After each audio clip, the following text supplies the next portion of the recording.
Então, o teste psicológico é um instrumento da psicologia, um instrumento científico, portanto, ele tem critérios de qualidade e que avalia construtos psicológicos, então fenômenos que são estudados pela psicologia, comportamentos, personalidade, habilidade social, inteligência.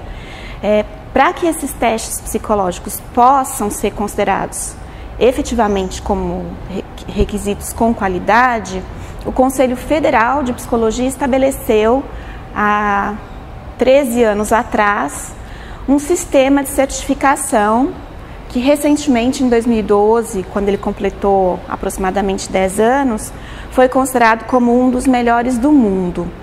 Então, esse sistema de certificação, o instrumento, o teste, ele passa por uma análise de especialistas, então de pessoas que entendem construção de testes psicológicos, e são avaliados alguns requisitos.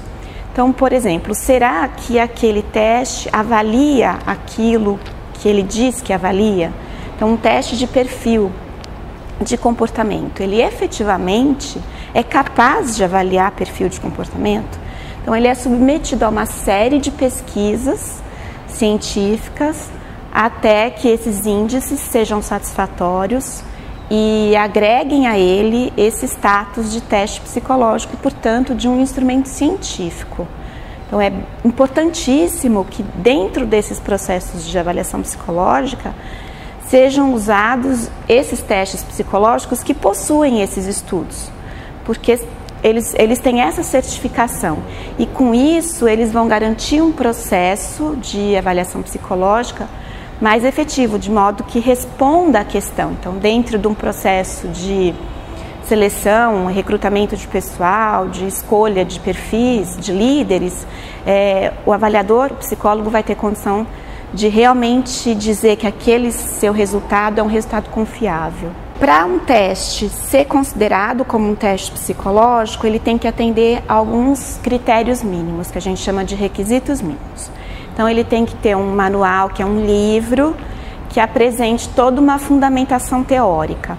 Então, tem que haver essa recuperação da literatura de que aquilo é estudado realmente pela psicologia.